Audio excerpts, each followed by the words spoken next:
Conte initiatique, volume 1. Maléa, la jeune fille de la mer. Une jeune femme nommée Munja vivait dans un village au bord de la mer. Munja aimait beaucoup la mer. Toute la journée, elle se baignait, se sentant dans l'eau plus à l'aise que sur la terre ferme. « Je n'épouserai jamais un homme qui vit loin de la mer », se promettait Munja. Et en effet, elle se maria avec un jeune homme qui lui aussi vivait dans un village au bord de la mer. Les jours passèrent et Munja mit au monde une petite fille qu'elle appela Maléa. Lorsqu'elle allait au champ, elle emmenait Maléa avec elle. Elle la confiait à la mère pour que la petite ne la gêne pas dans son travail. La mère prenait soin du bébé. Les vagues jouaient avec lui et Munja leur faisait confiance comme la plus attentive des nourrices. Or, un jour, la mère ne rendit pas la petite Maléa à sa mère. Celle-ci eut beau se lamenter et se reprocher la légèreté avec laquelle elle avait confié son enfant à cet élément traître. Rien n'y fit. La petite disparut sans laisser de traces. Elle ne s'était pas noyée. La mère l'avait emportée au loin pour la déposer sur le rivage près d'un village étranger. La nuit commençait à tomber. La petite fille était couchée sur le sable et appelait sa mère. En vain. Personne ne répondait. Tout d'un coup, une curieuse vieille femme apparut sur le rivage. Elle avançait en sautillant, car elle n'avait qu'une jambe. C'était une cannibale, et on sait que les cannibales sont unijambistes. La vieille sautilla jusqu'à la petite fille et demanda « Qui es-tu » ?« Je suis Maléa, et c'est la mère qui m'a déposée ici, » répondit l'enfant. La vieille hocha la tête. « Je vois que tu n'es pas d'ici. Les gens d'ici n'ont qu'une seule jambe, car ils sont cannibales. Moi aussi, je suis une cannibale, et je m'appelle Saloukazi. Mais tu n'as pas à avoir peur de moi. Je ne te mangerai pas, et je ne permettrai pas aux autres de te faire de mal. » Saloukazi et Maléa s'en allèrent ensemble dans le village des cannibales. À leur passage, les gens sortaient de leur hutte et se pourléchaient en voyant la petite fille bien potelée. Saloukazi leur cria « Cet enfant n'est pas pour vous. Celui qui osera lever la main sur elle aura affaire à moi. » Sur ce, la vieille leva les bras et marmonna des paroles incantatoires. Anyambame et Oussou Famla Vodon. Une tornade, une averse et une tempête des plus terribles s'abattirent aussitôt sur le village, renversant les hommes et emportant les toits des huttes. Les éléments ne se calmèrent que lorsque la vieille baissa les bras. Saloukazi était une puissante sorcière qui savait invoquer la pluie et le vent. Les hommes la craignaient et personne n'osa lever la main sur la petite Maléa. Les villageois se disaient « Ce n'est pas grave, Saloukazi finira bien par mourir. En attendant, Maléa grandira, grossira, et nous nous en régalerons. » 5, 10, 15 ans passèrent. Maléa s'était transformée en une belle jeune fille et Saloukazi en une très vieille femme chenue qui ne sortait plus de sa maison. Maléa en prenait soin, comme s'il s'agissait de sa propre grand-mère, et Saloukazi lui apprenait des tours de magie. Les gens la craignaient toujours, si bien que personne n'osait nuire à Maléa. Mais ce n'était que partie remise. Il guettait la mort de la sorcière pour se régaler de la chair rôtie de cette jeune fille. Les femmes entreprirent déjà de ramasser le bois et de dresser un grand bûcher. « Pourquoi rassemblez-vous tout ce bois ?» s'enquit Maléa. « Saloukazi peut mourir d'un jour à l'autre, » répondirent les femmes. Il faut préparer des funérailles dignes d'elle. Saloukasi, bien que très âgé, n'était pas dupe. Ce n'est pas vrai. Ils attendent ma mort pour te faire rôtir et pour te manger. Maléa sortit de la maison, leva les bras et murmura des paroles magiques. Anyambame et Oussou Famla Vodong. Une averse et une tornade terribles s'abattirent aussitôt sur le village, renversant les hommes, emportant les toits des huttes et éparpillant le bois du bûcher aux quatre coins du monde. Effrayés, les villageois s'inclinèrent devant la jeune fille qui alla se vanter de son exploit à la vieille. Rien ne m'arrivera. Les gens ont aussi peur de moi. Saloukasi hocha tristement la tête. Ils ont peut-être peur, mais ils sont nombreux. Tu ne peux pas déchaîner la tempête tous les jours. Tu dois partir avant que je meure. Maléa s'écria. Je ne partirai pas, grand-mère, sans t'avoir fermé les yeux. Saloukasi répondit. Si tu veux que je meure tranquille, tu partiras cette nuit même. Sur ce, Saloukasi se dressa sur sa couche et sortit de dessous de son lit une corne d'antilope. Elle l'attendit à la jeune fille en lui conseillant. Cette corne magique te conduira chez toi. Entre dans la mer qui t'emportera jusqu'à ton village d'où elle t'a ravi il y a des années. Maléa finit par obéir. Elle fit ses adieux en pleurant à sa grand-mère cannibale et profita de la nuit pour s'enfuir du village. Elle courut jusqu'à la mer, se jeta dans les vagues, la corne magique à la main, et se laissa porter par les flots. La vieille Saloukasi mourut dans la nuit. Le matin, les villageois trouvèrent sa dépouille, mais Maléa avait disparu sans laisser de traces. La mer emporta Maléa au lointain et la déposa sur le sable près de son village natal. Étonnée, la jeune femme regarda autour d'elle et aperçut une femme qui se dirigeait tout droit vers elle. « Qui es-tu? Comment es-tu venue jusqu'ici » demanda-t-elle. La jeune fille répondit « Je suis Maléa et mon village natal devrait se trouver ici. » La femme poussa un cri de joie et se jeta à son cou. C'était sa mère, Munja. Tout le village se réjouit du bon retour de Maléa. Munja remercia la mère de lui avoir rendu sa fille, mais plus jamais elle ne lui fit confiance comme auparavant, se gardant bien de lui abandonner sans surveillance, enfants et petits-enfants. Mais un beau matin, une troupe d'unijambistes arriva dans ce village, se faisant passer pour des mendiants. En réalité, ils étaient à la recherche de Maléa. Cette dernière les aperçut en cachette par un trou dans sa case. Par ses pouvoirs de sorcellerie, elle invoqua la foudre. Anyambame et Oussou Famla Vodong. Les cannibales furent frappés par la foudre sur le champ. Un rescapé repartit en clopinant dans son village, afin de dire à tous de renoncer à manger la chair ferme de la redoutable Maléa. Elle vécut heureuse et crainte par les cannibales qui finirent par périr après s'être tous mangés. Le chasseur et le crocodile.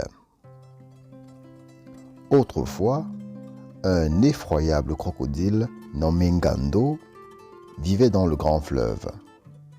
Il était si fort et si puissant que nul ne l'égalait, pas même le lion Samba, qui lui avait cédé de plein gré sa place de roi des animaux. « Tu es fort, Ngando, et tu es puissant. Tu es également plus rusé que moi, Samba le lion. C'est à toi de régner sur les animaux, » lui dit-il. Ngando était respecté de tous ses sujets, mais les hommes le détestaient. Il appréciait la chair humaine et il ne se passait pas de semaine sans qu'il n'attrape et ne mange un villageois. Les plus courageux des chasseurs tentèrent de le tuer, mais en vain. Ngando était plus rusé qu'eux. Il passait des soirées entières à se vautrer dans l'eau près de la berge, mais sans y grimper, car il savait très bien que les hommes l'y guettaient avec leurs flèches et leurs lances. Quand tout le monde se persuadait qu'il était parti ou qu'il était mort, il émergeait brusquement au milieu des femmes occupées à leur lessive, en attrapait une et l'entraînait sous l'eau. Ngando était vraiment très malin. Les villageois en voulaient au sorcier Ndokolanda, incapable d'imaginer un puissant sortilège qui les débarrasserait de Ngando. Ils en voulaient également au chef Ibaki, incapable, lui, de régler son compte par les armes à cet effroyable crocodile. Tous les efforts furent vains. Finalement, le chef Ibaki réunit son peuple et lui dit « Ni le sorcier Ndokolanda ni moi ne parvenons à briser le pouvoir du terrible Ngando.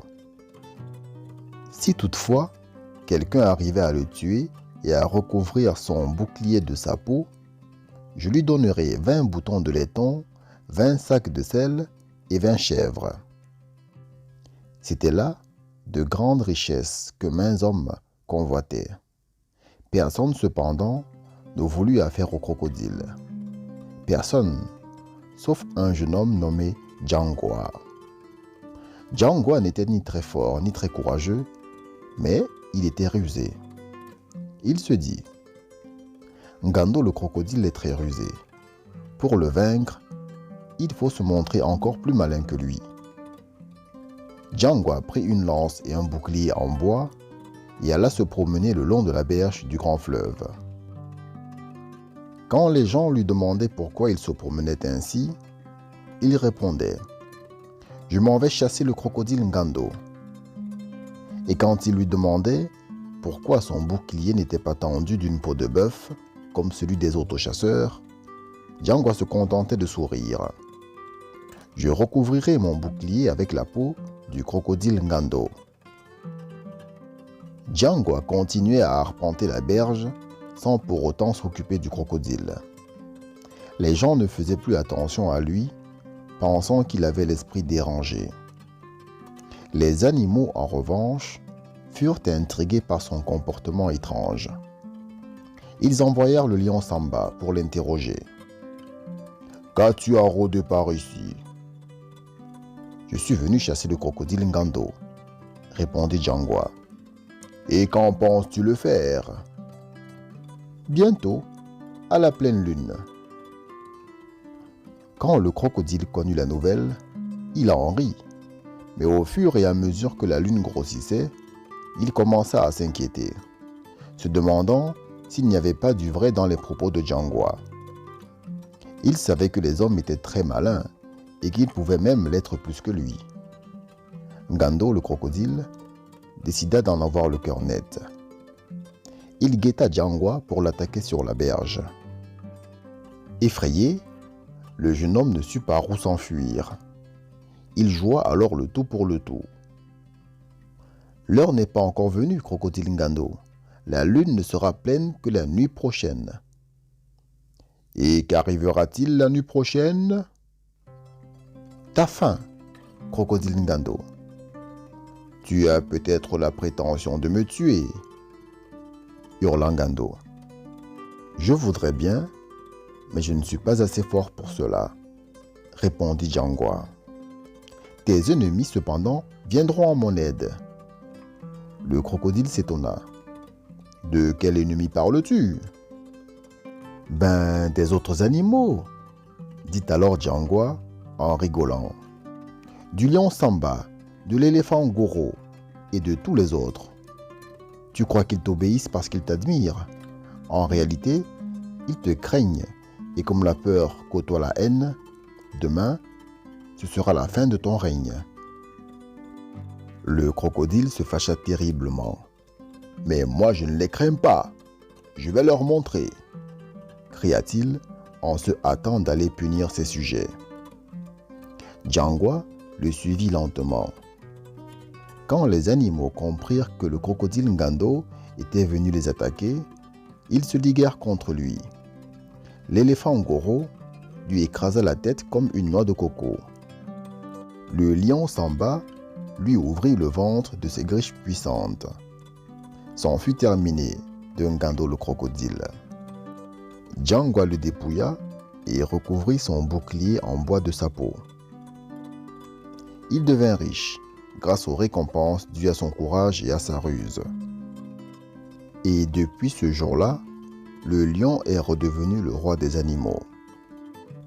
Mais il sait que l'éléphant n'est pas à commander, car sans lui, le crocodile Ngando serait toujours leur chef. Quant aux crocodiles qui ont perdu un vaillant roi, ils se sont jurés de désormais manger tous les animaux qui passeraient près du grand fleuve, avec une préférence pour celui qui marche sur deux jambes.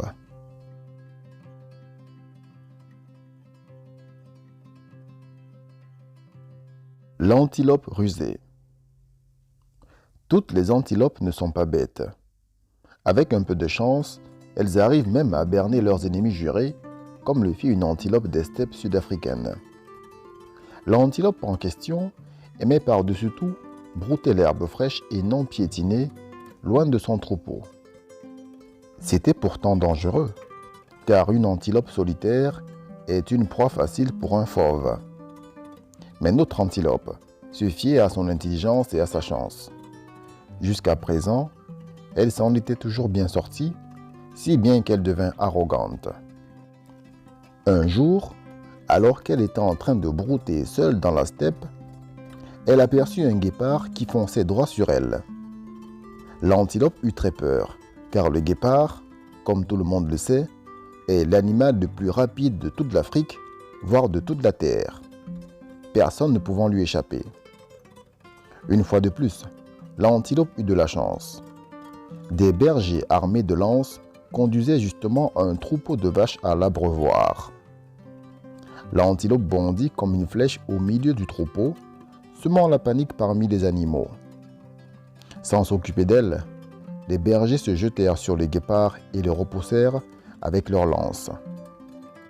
Le guépard déguerpit rapidement en criant à l'antilope : « Je ne te pardonnerai jamais ce que tu viens de faire. Tu ne perds rien pour attendre. Nous nous retrouverons un jour. » L'antilope rit et dit au guépard : « Sois déjà heureux de t'en sortir sain et sauf face à ces hommes. » Et comme elle était arrogante, elle ne retint pas la leçon. Elle continuait à brouter loin de son troupeau, là où l'herbe était fraîche et non piétinée, ne pensant plus au guépard depuis longtemps. Le guépard, en revanche, ruminait sa vengeance. Sans relâche, il pistait l'antilope, et un beau jour, il bondit devant elle du haut de l'unique arbre qui poussait dans la prairie. « Cette fois-ci, tu ne m'échapperas pas, » rugit-il. « En effet, cette fois-ci, je suis faite, » s'affola l'antilope. Mais comme sa chance insolente ne la quittait pas, elle n'eut même pas à courir. Tout comme le guépard, un énorme python était embusqué dans l'arbre. Lui aussi guettait l'antilope, mais lorsqu'il vit la tournure que prenaient les événements, il glissa rapidement le long du tronc, s'enroula autour du cou du guépard et le serra très fort. Le python lui brisa ainsi la nuque avant de l'avaler tout entier, sans même le mâcher. L'antilope poussa un soupir de soulagement. « Heureusement que le guépard ne m'a pas dévoré.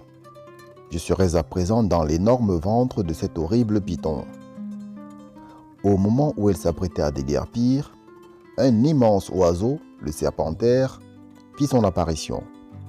Il accourut sur ses longues pattes en secouant sa huppe et se jeta sur le python. La queue du guépard dépassait encore de la gueule du reptile lorsqu'il reçut le premier coup de serre dans la tête. Après un rude combat, le serpentaire fracassa la tête du python d'un coup de bec. Ensuite, l'oiseau considéra un instant sa proie, puis l'engloutit avec le guépard dans le ventre. L'antilope assista à la scène, les yeux exorbités. « Je suis curieuse de savoir qui va maintenant manger le serpentaire, » se demanda-t-elle. Personne ne vint le manger.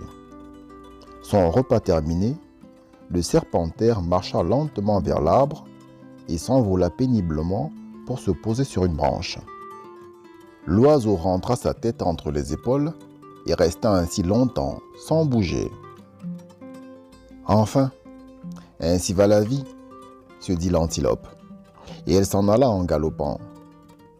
Croyez-vous qu'elle retint la leçon? Elle continua à brouter loin de son troupeau, là où l'herbe était fraîche, bien craquante et non piétinée, tout en se félicitant d'être si rusée, d'avoir tant de chance et de savoir le guépard dans le ventre du python et le python dans celui du serpentaire. Mais dans le ciel, un orage se préparait. La foudre vint frapper l'arbre sur lequel se reposait le serpentaire. Pris de panique, l'oiseau s'envola, laissant au passage quelques plumes carbonisées retomber au sol. L'antilope regarda le volatile fumant s'envoler et se moqua de lui. Toutefois, une branche en feu se brisa et tomba sur l'herbe de la prairie, tout près de l'antilope. La malheureuse fut rapidement encerclée par de hautes flammes qu'elle ne put hélas pas franchir. C'est ainsi qu'elle finit rôtie dans son arrogance de se croire invulnérable.